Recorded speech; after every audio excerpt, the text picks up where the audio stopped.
Hola, hola. Bueno, y continuamos con la lectura del libro El héroe de las mil caras de Joseph Campbell. Y estamos en el punto número 2, tragedia y comedia de El monomito.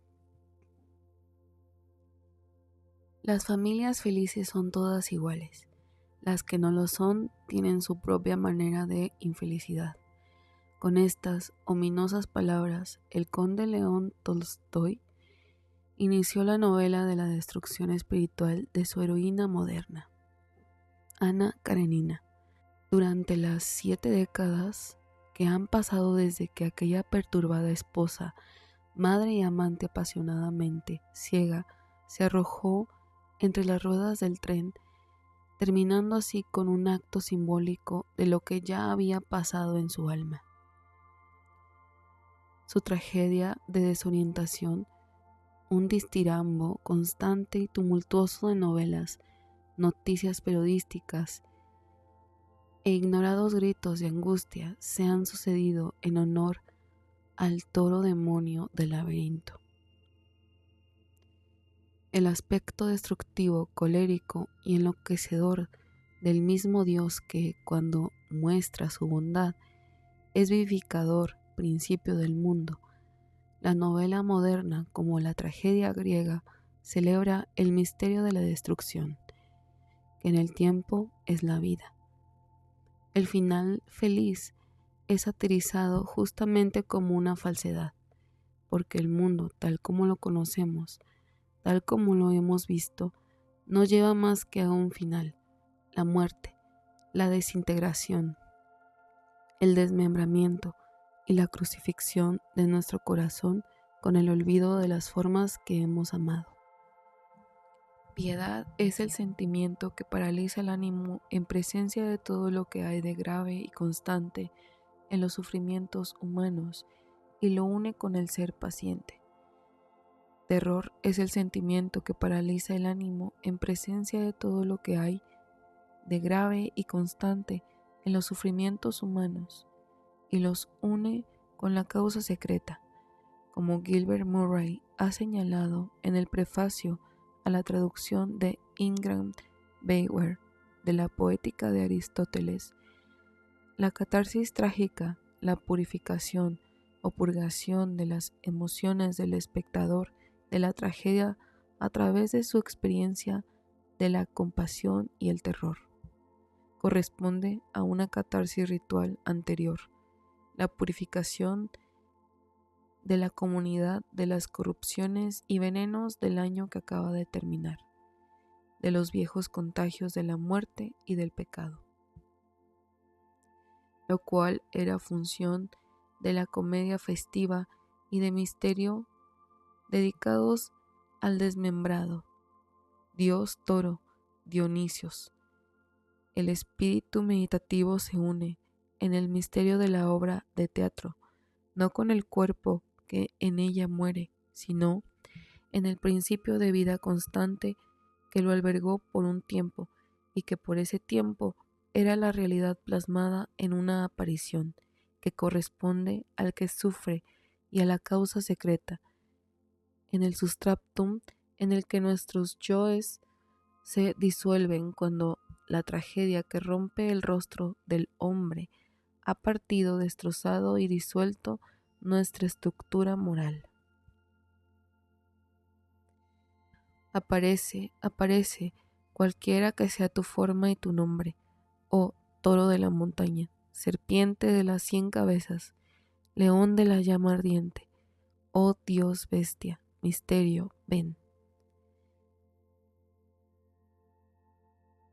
Esta muerte de los contenidos lógico y emocional de nuestra importancia provisional en el mundo del espacio y del tiempo, este reconocimiento de la vida universal que nos hace despojarnos de nuestro interés en nosotros para ponerlo en ella, que vibra y celebra su victoria justamente en el beso de nuestra propia aniquilación. Este amor fati, amor al destino, que es Inevitablemente la muerte constituye la experiencia del arte trágico, de allí su júbilo, el éxtasis redentor. Mis días han pasado, yo el sirviente, el iniciado en el rito de Zeus, donde venga el sagreo de medianoche, vengo yo. He soportado su grito como el trueno, he cumplido sus rojos sangrantes festejos, he sostenido la llama de la gran madre montaña, estoy libertado y nombrado por nombre. El barco de los sacerdotes envueltos en mallas. La literatura moderna se ha dedicado en gran parte a hacer una observación valerosa y exacta de las figuras enfermizas y rotas que pululan ante nosotros, a nuestro alrededor y en nuestro interior, donde se ha reprimido el impulso natural de protestar en contra del holocausto, de proclamar las culpas o anunciar las panaceas. He encontrado realización, la magnificencia de un arte trágico más potente para nosotros que el arte griego. La tragedia realista, íntima e interesante desde varios aspectos de la democracia, donde se muestra al Dios crucificado con su cara lacerada y rota en las catástrofes, no solo de las grandes casas, sino de los hogares más comunes. Y no hay ninguna creencia hecha sobre el cielo, la futura felicidad y la compensación para sobrellevar la majestad amarga, sino la oscuridad más absoluta, el vacío de la insatisfacción, que reciben y se comen las vidas que han sido expulsadas del vientre solo para fracasar. En comparación con todo esto, las historias breves de las realizaciones que hemos logrado aparecen lastimosas. Demasiado bien sabemos cuánta amargura de fracaso, de pérdida, de desilusión y de insatisfacción irónica circula en la sangre hasta de los seres más envidiados del mundo. De aquí que no estemos dispuestos a asignar a la comedia el alto rango de la tragedia. La comedia como sátira es aceptable, como diversión es un agradable medio de escape. Pero el cuento de hadas de la felicidad ya no puede ser tomado seriamente en cuenta. Pertenece a la tierra del nunca jamás, de la infancia, protegida de las realidades que bien pronto serán conocidas en forma terrible. Así como el mito del cielo eterno solo tiene vigencia para los viejos, cuyas vidas están detrás de ellos, cuyos corazones tienen que ser preparados para pasar el último portal del tránsito de la noche.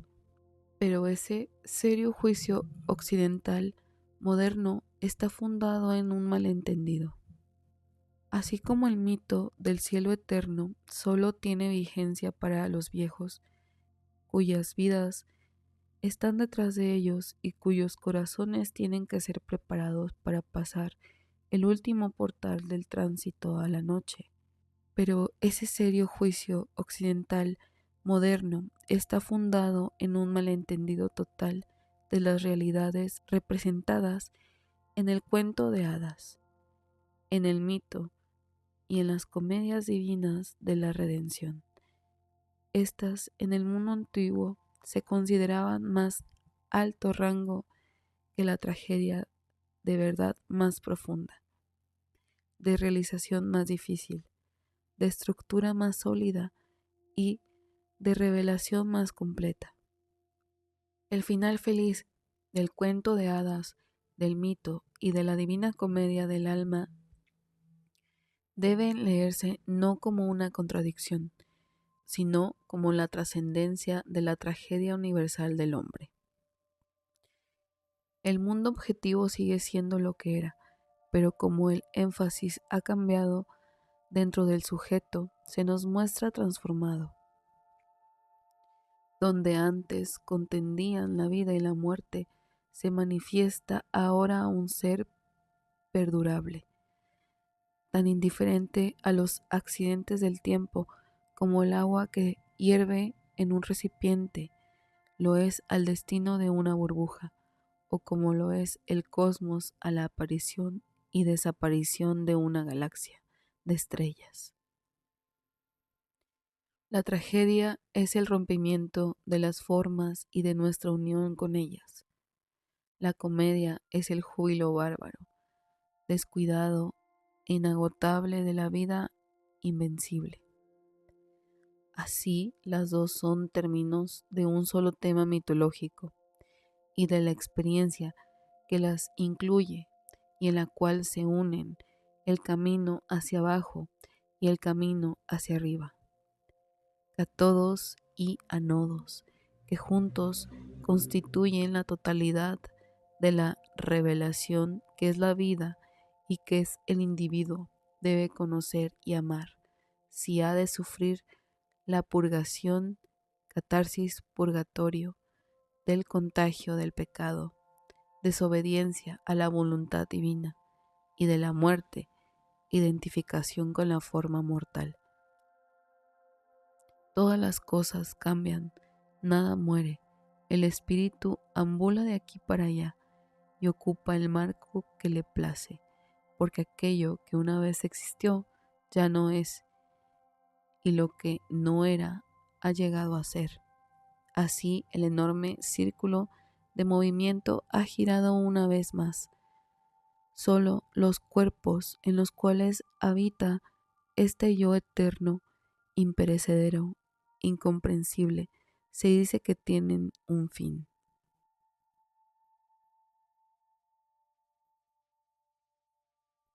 Es asunto propio de la mitología y de los cuentos de hadas revelar los peligrosos específicos y las técnicas del oscuro camino interior que va de la tragedia a la comedia. Por ello, los incidentes son fantásticos, irreales, representan triunfos psicológicos, no físicos, aun cuando la leyenda trate de un personaje histórico. Los hechos de su victoria se manifiestan, no en forma acorde con la realidad de la vida, sino en visiones como las de los sueños, porque no se trata de que tal y tal hazaña se hayan realizado en la tierra. Se trata de que antes de que dicha hazaña se haya verificado en la tierra, hay otras cosas primarias y de mayor importancia que ha tenido que pasar por el laberinto que todos conocemos y visitamos en sueños. La travesía del héroe mitológico puede ser incidentalmente concreta, pero fundamentalmente es interior, en profundidades donde se vencen oscuras resistencias, donde reviven fuerzas olvidadas y perdidas por largo tiempo, que se preparan para la transfiguración del mundo.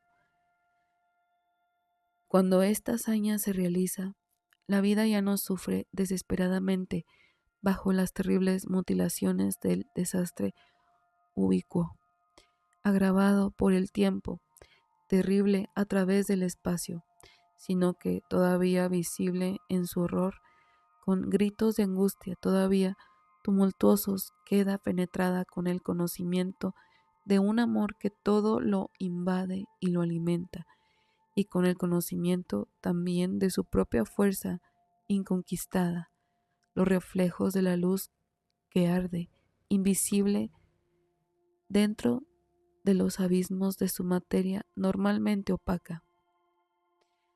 Avanzan con el estruendo creciente. Las terribles mutilaciones son vistas entonces solo como sombras de una inmanente e imperecedera eternidad. El tiempo cede su lugar a la gloria y el mundo canta con la voz de sirena de las esferas, voz prodigiosa, angélica, pero tal vez finalmente monótona, como las familias felices. Los mitos y los mundos redimidos son todos iguales. 3. El héroe y el dios. El camino común de la aventura mitológica del héroe es la magnificación de la fórmula representada en los ritos de iniciación, separación, iniciación, retorno, que podría recibir el nombre de unidad nuclear del monomito. El héroe inicia su aventura desde el mundo de todos los días hacia una región de prodigios sobrenaturales. Se enfrenta con fuerzas fabulosas y gana una victoria decisiva. El héroe regresa de su misteriosa aventura con la fuerza de otorgar dones a sus hermanos. Prometeo ascendió a los cielos, robó el fuego de los dioses y descendió. Jason navegó a través de las rocas que chocaban para entrar al mar de las maravillas. Engañó al dragón que guardaba el vellocino de oro y regresó con el vellocino y el poder para disputar a un usurpador el trono que había heredado. Eneas bajó al fondo del mundo, cruzó el temible río de los muertos, entretuvo con comida al cancerbero, guardián de 3 cabezas, y pudo hablar finalmente con las sombras de su padre muerto. Todas las cosas fueron reveladas, el destino de las almas, el destino de Roma, que estaba a punto de fundar, y de qué manera podría evitar o soportar todas las aflicciones. Volvió al mundo a través de una puerta de marfil a realizar sus deberes. Una representación majestuosa de las dificultades del oficio del héroe y de su sublime importancia cuando es concebida profundamente y llevada a cabo con solemnidad, la encontramos en la leyenda de las grandes batallas del Buda. El joven príncipe Gautama Sakyamuni partió secretamente del palacio de su padre en el principesco corcel Gantaka. Pasó milagrosamente por la puerta vigilada, cabalgó en medio de la noche alumbrado por las antorchas de 4 veces 60.000 divinidades. Atravesó con ligereza un río majestuoso de 1128 codos de ancho y después, con un solo golpe de su espada, cortó sus reales cabellos, y el cabello que le quedó, de 2 dedos de largo, se rizó hacia la derecha y permaneció pegado a su cabeza. Vistió las ropas de los monjes, atravesó el mundo como un mendigo, y durante estos años en que en apariencia vagaba inútilmente, adquirió y trascendió los 8 estados de la meditación.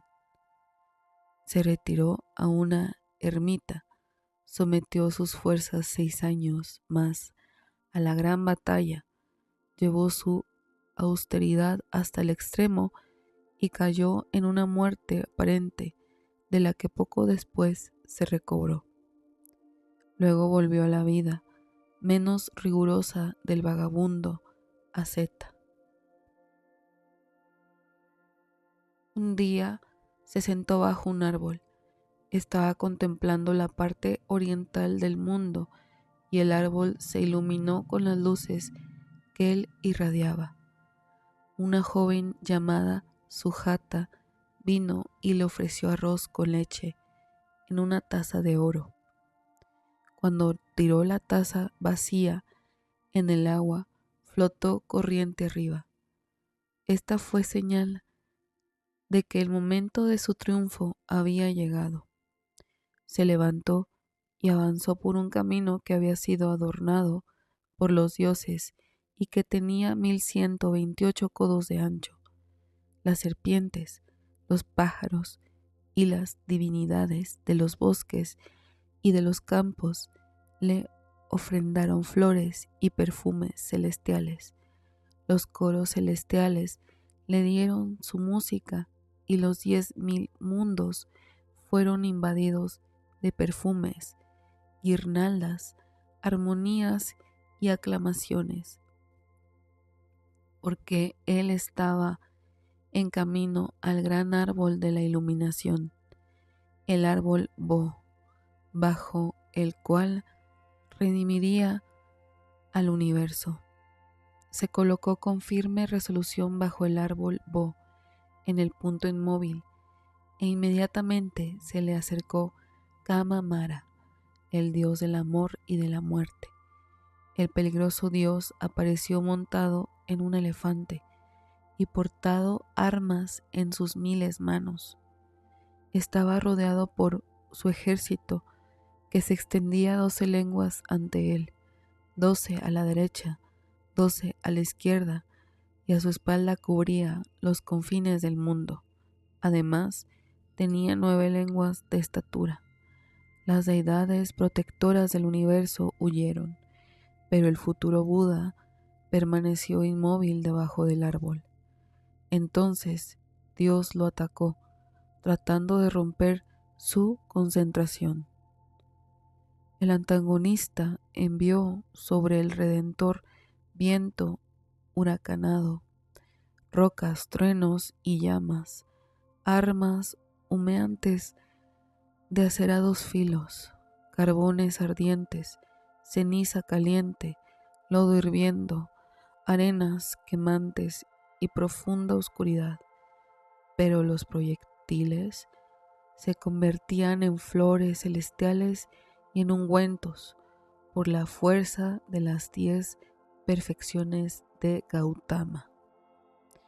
Mara entonces envió a sus hijas deseo, anhelo y lujuria, rodeadas de voluptuosos servidores, pero la mente del gran ser no se distrajo. El dios finalmente puso en duda su derecho de sentarse en el punto inmóvil, arrojó coléricamente su disco agudo como navaja de afeitar y ordenó al ejército que se despeñara sobre él. Pero el futuro Buda solo movió la mano para tocar el suelo con las puntas de los dedos, y así ordenó a la diosa de la tierra que atestiguara su derecho a sentarse donde estaba. Ella lo hizo con 100.000 alaridos, y el elefante del antagonista cayó sobre sus rodillas en obediencia al futuro Buda. El ejército se dispersó inmediatamente y los dioses de todos los mundos esparcieron guirnaldas. Habiendo ganado esa victoria preliminar antes de ponerse el sol, el conquistador adquirió la primera vigilia de la noche el conocimiento de sus existencias anteriores. En la segunda vigilia, el ojo divino de la visión omnisciente, y en la última, la comprensión de la cadena de las causas, experimentó la iluminación perfecta al romper el día. Durante 7 días, Gautama, ahora el Buda, el iluminado, permaneció inmóvil en bienaventuranza. Por 7 días permaneció apartado y sentado en el punto en el que había recibido la iluminación. Por 7 días caminó entre el lugar donde estuvo sentado y el lugar donde estuvo de pie. Por 7 días se alojó en un pabellón amueblado por los dioses y revisó toda la doctrina de la causalidad y la liberación. Por 7 días se sentó bajo el árbol donde la joven Sujata le había traído arroz con leche en un recipiente de oro, y ahí meditó sobre la doctrina de la dulzura del nirvana. Se dirigió a otro árbol y una gran tempestad rugió por 7 días. Pero el rey de las serpientes surgió de las raíces y protegió al Buda con su caperuza extendida. Finalmente el Buda se sentó por 7 días bajo un cuarto árbol, disfrutando todavía de la dulzura de la liberación. Entonces puso en duda que su mensaje pudiera ser comunicado. Pensó retener la sabiduría para sí mismo, pero el dios Brahma descendió del cenit a implorarle que se convirtiera en el maestro de los dioses y de los hombres. El Buda fue así persuadido a mostrar el camino y regresó a las ciudades de los hombres, donde vivió entre los ciudadanos del mundo, otorgándoles el inestimable bien del conocimiento del camino. El Antiguo Testamento registra un hecho comparable en su leyenda de Moisés, quien al tercer mes de la partida del pueblo de Israel de las tierras de Egipto, llegó con toda su gente del monte Sinaí, y allí Israel levantó sus tiendas contra las laderas de la montaña, y Moisés fue hacia Dios, y el Señor lo llamó de la montaña. El Señor le dio las tablas de la ley y le ordenó que volviera con ellas a Israel, el pueblo del Señor. La leyenda popular judía dice que durante el día de la revelación diversos ruidos se escucharon desde el monte Sinaí. Relámpagos acompañados por un estrépito de cuernos siempre mayor aterrorizaron al pueblo y lo hicieron temblar.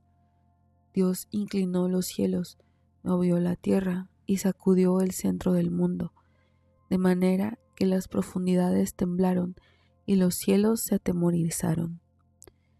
Su esplendor pasó los 4 portales del fuego, del temblor, de la tempestad y del granizo. Los reyes de la tierra temblaron en sus palacios. La tierra misma pensó que había llegado el momento de la resurrección de los muertos y que tendría que dar cuenta de la sangre que había absorbido, de los asesinatos y de los cuerpos de las víctimas que había cubierto. La tierra no entró en calma hasta que escuchó las primeras palabras del Decálogo. Los cielos se abrieron y el monte Sinaí, libertado de la tierra, se levantó en el aire hasta que su cumbre se perdió en los cielos, mientras que una espesa nube cubrió sus laderos y tocó los pies del trono divino. A un lado de Dios aparecieron 22,000 ángeles con coronas para los levitas, la única tribu que había permanecido fiel a Dios, mientras que el resto adoraba al becerro de oro. En el segundo lado había 60 miradas, 3,550 ángeles, y cada uno llevaba una corona de fuego para cada uno de los israelitas. En el tercer lado había el doble de este número de ángeles, y en el cuarto los ángeles eran sencillamente innumerables, porque Dios no apareció en una dirección, sino en todas simultáneamente, lo que sin embargo no impedía que su gloria abarcara tanto el cielo como la tierra. A pesar de estas innumerables multitudes, no estaba lleno el monte Sinaí, no había tumulto, había sitio para todos. Como veremos, la aventura del héroe, ya sea presentada con las vastas, casi oceánicas imágenes del oriente, o en las vigorosas narraciones de los griegos, o en las majestuosas leyendas de la Biblia, normalmente sigue el modelo de la unidad nuclear arriba descrita. Una separación del mundo, la penetración de alguna fuente de poder y un regreso de la vida para vivirla con más sentido.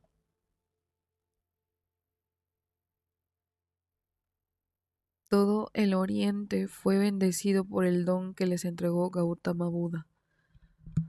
Sus maravillosas enseñanzas de la buena ley, así como el occidente, lo ha sido por el Decálogo de Moisés.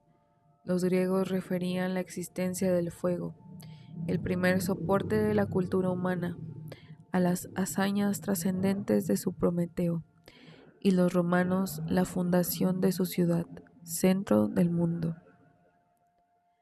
A Eneas, después de su partida de la Troya, derrotada a través de su visita al polvoroso mundo inferior de los muertos, en todas partes, sin que importe cuál sea la esfera de los intereses, religiosa, política o personal.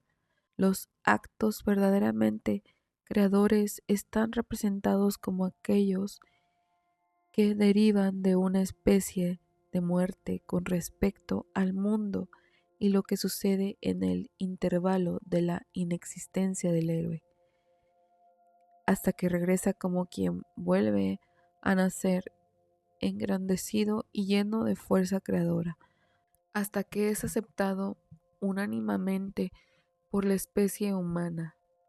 Por consiguiente, nos ocuparemos de seguir una multitud de figuras heroicas a través de las etapas clásicas de la aventura universal, con objeto de revisar las revelaciones eternas. Esto nos ayudará a entender no solo el significado de las imágenes vigentes en la vida contemporánea, sino la unicidad del espíritu humano en sus aspiraciones, poderes, vicitudes y sabiduría.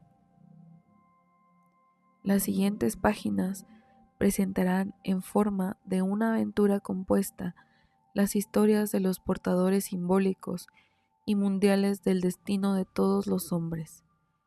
La primera gran etapa, que es la de la separación o partida, será mostrada en la primera parte. Capítulo primero, en 5 subdivisiones. 1. La llamada de la aventura, o las señales de la vocación del héroe. 2. La negativa al llamado o la locura de la huida del Dios. 3. La ayuda sobrenatural, la inesperada asistencia que recibe quien ha emprendido la aventura adecuada. El cruce del primer umbral. Y 5. El vientre de la ballena, o sea, el paso al reino de la noche. La etapa de las pruebas y victorias de la iniciación aparecerán en el capítulo segundo en 6 subdivisiones. El camino 1. El camino de las pruebas o del aspecto peligroso de los dioses. 2. El encuentro con la diosa, Magna Mater, o la felicidad de la infancia recobrada. 3. La mujer como tentación, el pecado y la agonía de Edipo, la reconciliación con el Padre. 5. Apoteosis. Y 6. La gracia última.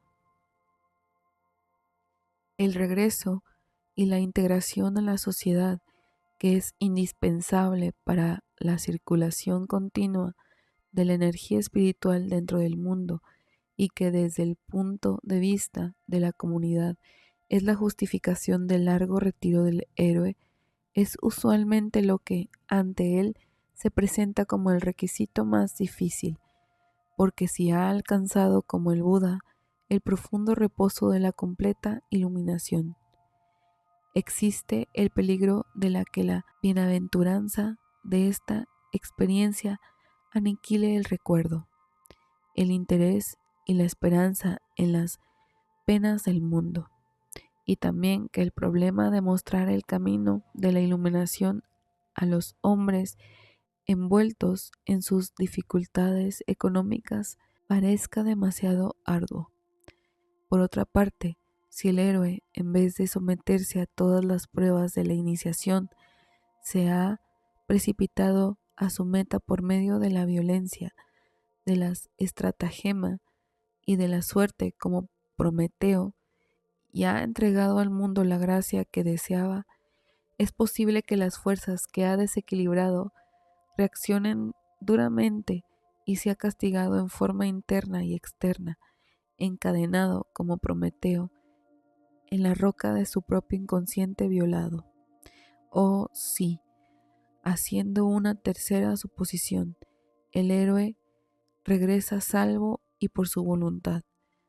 Pudiera encontrarse con una incomprensión o un desprecio tan absoluto de parte de aquellos a quienes ha venido a ayudar, que su carrera se hundirá.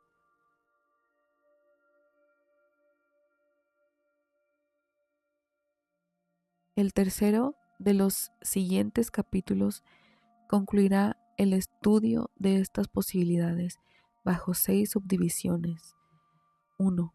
La negativa al regreso o el mundo negado. 2. La huida mágica o la fuga de Prometeo. 3. El rescate del mundo exterior, el cruce del umbral, del regreso o la vuelta al mundo normal. 5. La posesión de los dos mundos. 6. Libertad para vivir. La naturaleza y función de la gracia última. El complicado héroe del monomito es un personaje de cualidades extraordinarias. Frecuentemente es honrado por la sociedad a que pertenece. También, con frecuencia, es desconocido o despreciado. Él y el mundo, o él o el mundo en el que se encuentra, sufre de una deficiencia simbólica. En los cuentos de hadas, esto puede ser un detalle tan nimio como la carencia de cierto anillo de oro, mientras que en la visión apocalíptica, la vida física y espiritual de toda la tierra se representa como caída o punto de caer en la ruina. Típicamente, el héroe del cuento de hadas alcanza un triunfo doméstico y microscópico, mientras que el héroe del mito tiene un triunfo macroscópico, histórico, mundial.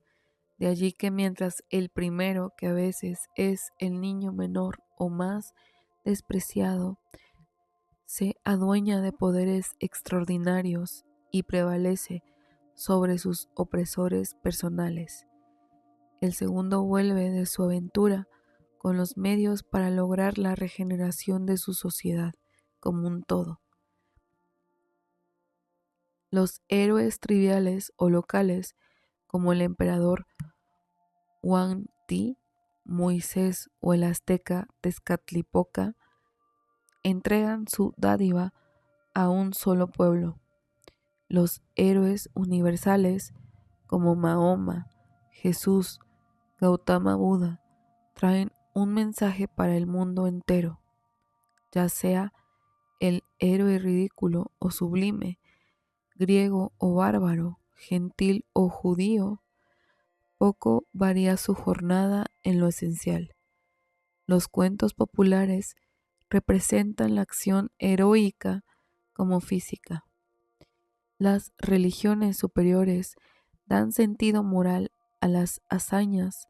Sin embargo, es asombrosa la poca variedad que se encuentra en la morfología de la aventura, en los personajes que intervienen, en las batallas ganadas.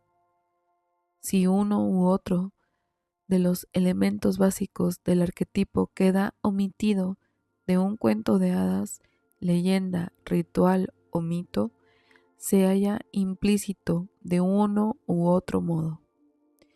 Y la omisión misma puede ser muy significativa para la historia y la patología del caso, como pronto veremos.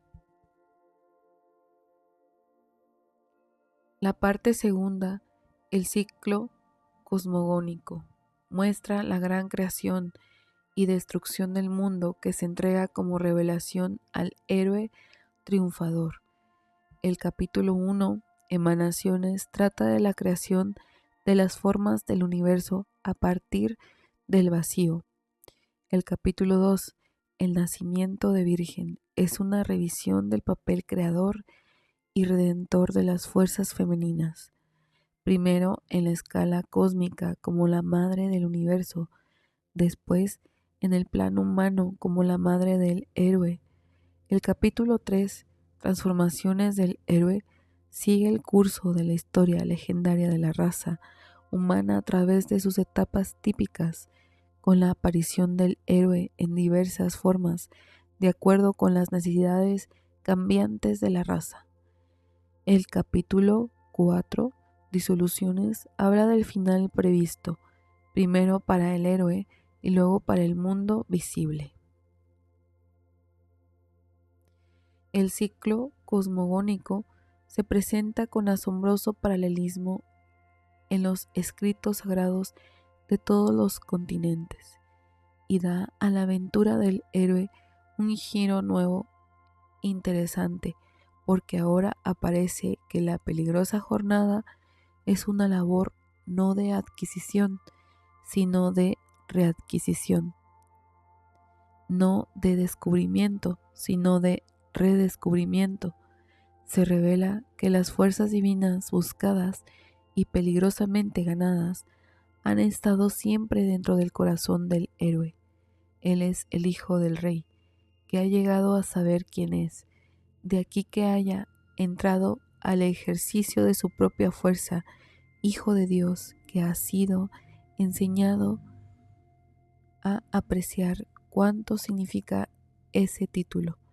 Desde este punto de vista, el héroe es el símbolo de esa divina imagen creadora y redentora que está escondida dentro de todos nosotros y solo espera ser reconocida y restituida a la vida. Porque aquel que se ha convertido en muchos permanece uno solo, indivisible, pero cada una de sus partes es toda de Cristo. Leemos en los escritos de San Simeón el joven 949-1022 después de Cristo. Lo vi en mi casa, sigue el santo. Entre todos los objetos diarios apareció él inesperadamente, se unió y se confundió inefablemente conmigo. Se unió a mí sin que hubiera cosa alguna entre nosotros, como el fuego al acero y la luz al cristal, y él me hizo como fuego y como luz, y yo me convertí en aquello que había visto y contemplado desde lejos. No sé cómo relataros este milagro. Soy un hombre por naturaleza y Dios por la gracia de Dios. Una visión comparable a esta se describe en el apócrifo Evangelio de Eva. Estaba yo en un alto monte y vi un hombre gigante y otro raquítico, y oí así como una voz de trueno. Me acerqué para escuchar y me habló diciendo: yo soy tú y tú eres yo. Donde quiera que estés, allí estoy yo. En todas las cosas estoy desparramado y de cualquier sitio puedes recogerme, y recogiéndome a mí, te recoges a ti mismo. Ambos, el héroe y su Dios último, el que busca y el que es encontrado, se comprenden como el interior y el exterior de un solo misterio que se refleja a sí mismo como un espejo, idéntico al misterio del mundo visible. La gran proeza del héroe supremo es llegar al conocimiento de esta unidad en la multiplicidad y luego darla a conocer. 4. El ombligo del mundo. El efecto de la aventura del héroe cuando ha triunfado es desencadenar y liberar del nuevo el fluir de la vida en el cuerpo del mundo. El milagro de esta fluencia puede representarse en términos físicos como la circulación de la sustancia alimenticia, en términos dinámicos como una corriente de energía, y espiritualmente como una manifestación de la gracia. Tales variedades en la imagen se alternan fácilmente y representan 3 grados de concentración de la única fuerza vital. Una cosecha abundante es el signo de la gracia de Dios. La gracia de Dios es el alimento del alma. La luz del relámpago es el presagio de la lluvia fertilizante y al mismo tiempo la manifestación de la energía de Dios puesta en movimiento. Gracia, sustancia alimenticia, energía, son derramadas sobre el mundo vivo y a donde no caen. La vida se descompone en muerte. El torrente surge de una fuerza invisible y su punto de entrada es el centro del círculo simbólico del universo, el punto inmóvil de la leyenda del Buda, alrededor del cual puede decirse que el mundo gira. Bajo este punto se halla la cabeza de la serpiente cósmica que sostiene la tierra, el dragón simbólico de las aguas del abismo, que son la divina energía creadora de la vida y sustancia del demiurgo, el aspecto generador del mundo del ser inmortal. El árbol de la vida, por ejemplo, el universo mismo crece en este punto. Está enraizado en la oscuridad que lo sostiene.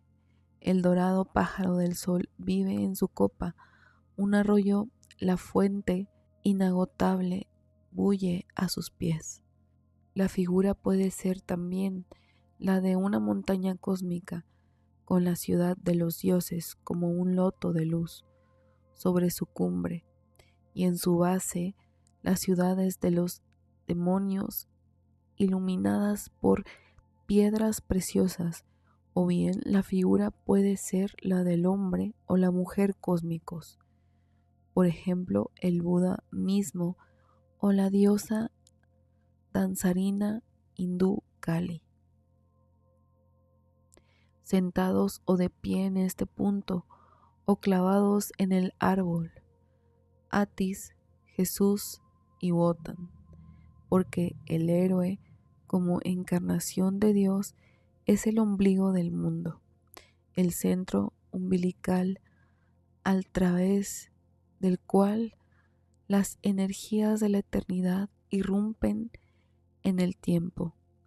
De este modo, el ombligo del mundo es el símbolo de la creación continua, el misterio del mantenimiento del mundo por medio del continuo milagro de la vivificación que corre dentro de todas las cosas.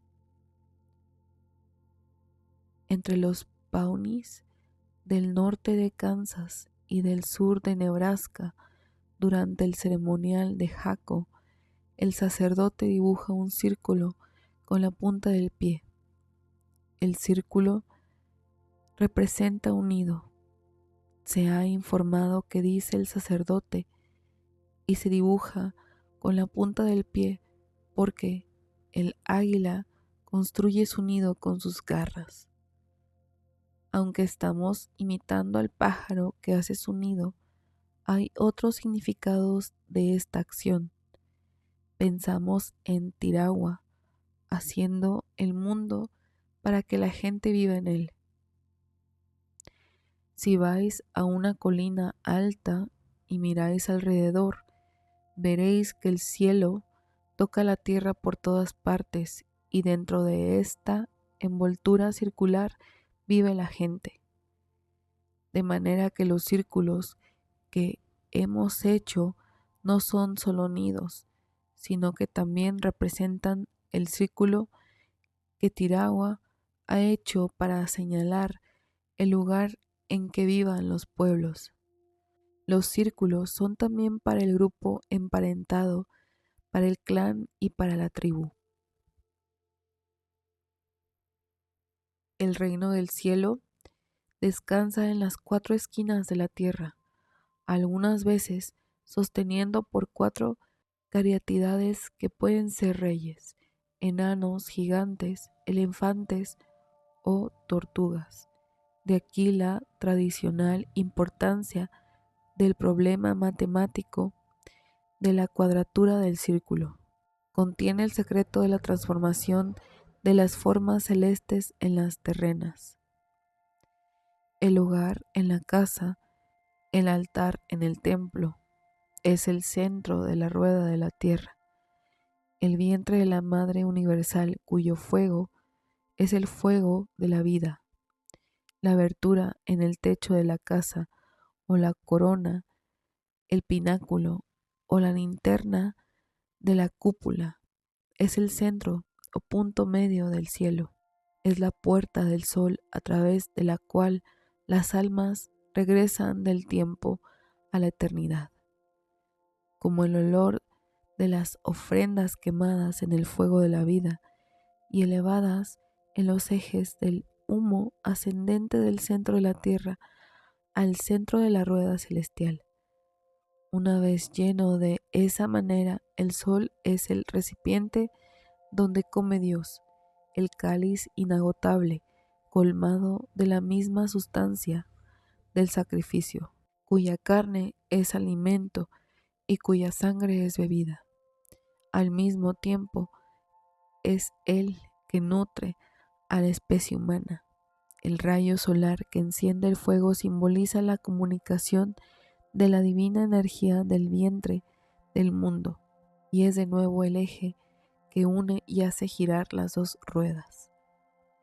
A través de la puerta del sol, la circulación de la energía es continua. Dios desciende y el hombre asciende por ella. Yo soy la puerta, el que por mí entraré se salvará, y entrará y saldrá y hallará pasto.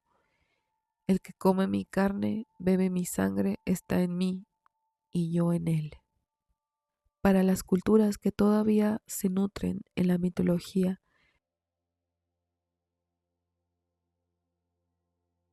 el paisaje, como cada una de las fases de la existencia humana, toma vida por medio de las sugerencias simbólicas.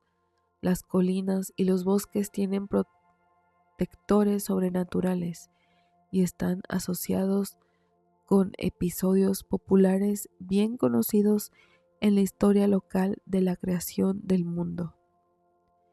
En diversos lugares constituyen santuarios, el lugar en el que ha nacido un héroe, donde ha realizado sus hazañas o donde ha regresado al vacío, es señalado y santificado.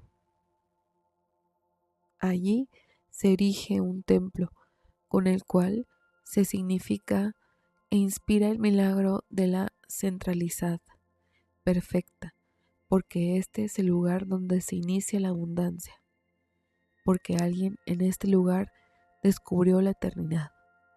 Por lo tanto, ese sitio puede servir como sostén para una meditación fructífera. Ese tipo de templo se construye por lo general simulando las 4 direcciones del horizonte del mundo, y el santuario o altar en el centro es el símbolo del punto inagotable. Aquel que entra al conjunto del templo y se acerca al santuario está imitando la proeza del héroe original. Su finalidad es reproducir el modelo universal para evocar dentro de sí mismo el recuerdo de la forma que es el centro y la renovación de la vida. Las ciudades antiguas están construidas como templos, con portales en las 4 direcciones, mientras que en el centro está el santuario principal del divino fundador de la ciudad. Los ciudadanos viven y trabajan dentro de los confines de este símbolo. Con el mismo espíritu, los dominios de las religiones nacionales y mundiales están centrados alrededor del eje de alguna ciudad madre. El reino cristiano de Occidente alrededor de Roma, el del Islam alrededor de la Meca. Las reverencias que hace 3 veces al día la comunidad de Mahoma están dirigidas como los rayos de una rueda del tamaño del mundo al centro de la Kaaba. Y así se construye un gran símbolo viviente de la sumisión, Islam, de todos y de cada uno a la voluntad de Alá. Ciertamente tú, leemos en el Corán, tú eres el sabedor de los secretos. Hay otra posibilidad, un gran templo puede ser establecido en cualquier parte, porque en última instancia el todo está en todas partes y cualquier lugar puede convertirse en asiento del poder. Cualquier brizna de hierba puede asumir en el mito la figura del Salvador y conducir al vagabundo al sanctorum de su propio corazón. El ombligo del mundo es ubicuo y como es la fuente de toda la existencia, produce la plenitud mundial del bien y del mal, la fealdad y la belleza, el pecado y la virtud, el placer y el dolor, son igualmente producidos por él. Para el Dios todo es bello y bueno. Justo dice Heráclito, los hombres, por el contrario, tienen unas cosas por justas y otras por injustas. De aquí que las figuras a que se rinde culto en los templos del mundo no sean de ninguna manera siempre bellas, siempre benignas o ni siquiera necesariamente virtuosas, como la deidad del libro de Job. Trascienden las escalas de los valores humanos. Del mismo modo, la mitología no destaca como su héroe más grande al hombre meramente virtuoso. La virtud no es sino el preludio pedagógico de la virtud ulterior culminante, que está más allá de cualquier pareja de conceptos. La virtud oprime al yo centrado en sí mismo y hace posible la centralidad transpersonal. Pero cuando eso ha sucedido, ¿qué habrá después de dolor y del placer, del vicio o de la virtud, ya sea de nuestro yo o de otro? Se percibe entonces la fuerza trascendente que vive en todos, que en todos es maravillosa y que merece nuestra profunda obediencia en forma absoluta. Porque como dijo Heráclito, lo distendido vuelve a equilibrio. De equilibrio en tensión se hace bellísimo coajuste, que todas las cosas se engendran de discordia, o como también ha dicho el poeta Blake, el rugir de los leones, el aullar de los lobos, la cólera del mar huracanado y la espada destructiva son trozos de eternidad demasiado grandes para el ojo del hombre. Esta dificultad puede observarse vívidamente en una anécdota de Yoruba, África Occidental, contada de Etshu, la divinidad engañadora. Un día este extraño dios caminaba por un sendero en medio de 2 campos. Vio un labriego trabajando en cada uno de ellos y se produjo jugar con los 2. Se puso un sombrero que era rojo de un lado y blanco de otro, verde por delante y negro por detrás. Estos son los colores de las 4 direcciones del mundo. Etshu es la personificación del centro del axis mundi, del ombligo del mundo. De manera que cuando los lambriegos regresaron a su aldea, uno le dijo al otro: ¿Viste pasar ese viejo con el sombrero blanco? El otro contestó: el sombrero era rojo. Y el primero dijo: no, era blanco. Era rojo, insistió su amigo. Lo vi con mis propios ojos. Debes de estar ciego, declaró el primero. Debes estar borracho, contestó el otro. La disputa creció y llegaron a los golpes. Cuando iban a acuchillarse, fueron llevados por sus vecinos ante el juez.